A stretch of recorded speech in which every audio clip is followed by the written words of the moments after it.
Les amis de la presse, ça va, on peut démarrer. S'il vous plaît, c'est bon?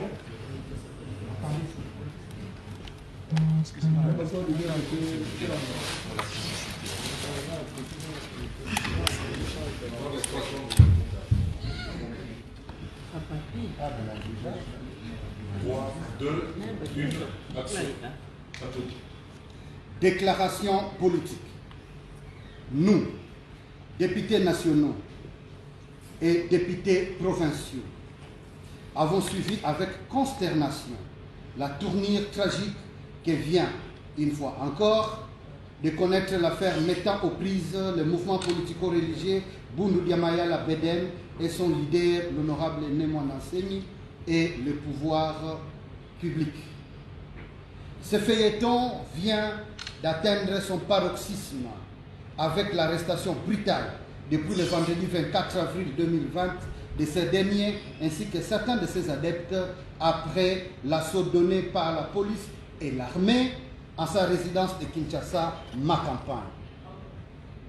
Nous ne pouvons que déplorer ce énième dénouement sanglant de cet épisode devenu récurrent en l'absence de tout dialogue républicain franc et sincère.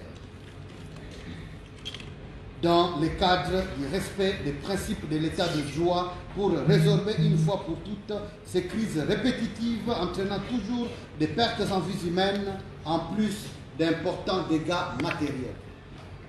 Face à l'état actuel de la situation, nous déclarons et exigeons ce qui suit.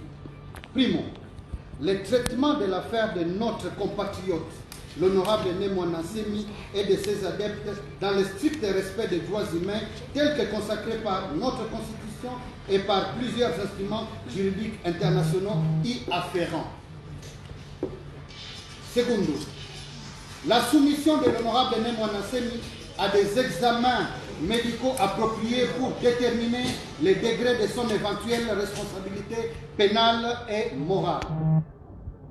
Tertio, le droit à un procès juste et équitable pour l'honorable Némona Nsemi et ses adeptes incriminés. Quarto, la prise en compte de certaines revendications légales et légitimes de l'honorable Némona Nsemi par le pouvoir public. Par ailleurs, nous dénonçons et condamnons l'usage abusif et disproportionné de la force quand il s'agit de résorber un problème sociopolitique impliquant les Né-Congo, là où les méthodes pacifiques peuvent être mises à contribution. Les tueries de 33 compatriotes, dont 2 à Sonabata, 3 à Kisantu, 4 à Boma, 14 à Songololo, 8 à Kinshasa, ma campagne, lors de l'assaut de la résidence de l'honorable Némona Nsemi et 2 autres toujours à Kinshasa le jour de son anniversaire. Les traitements dégradants de l'honorable Némona Nsemi, de son épouse et de ses adeptes. L'arrestation des personnes vulnérables, femmes enceintes, enfants de moins de 12 ans et des vieillards. Le pillage de ces biens immobiliers et alimentaires. Le non-respect des mesures barrières sur les interpellés pendant le temps de confinement. Les injustices dans l'attribution de postes de responsabilité au détriment des Congo au niveau des services publics et entreprises publiques. La nonchalance des autorités de Kinshasa de résoudre la crise politique qui perdure depuis le 25 août 2019. Comment comprendre qu'une personne ayant perdu toute légitimité et légalité puisse être l'acteur principal pour résoudre cette crise? Enfin, nous exigeons la prise d'acte de la déchéance de M. Abou Matouana Koulouki, consécutive au vote de la motion de défiance par l'Assemblée provinciale.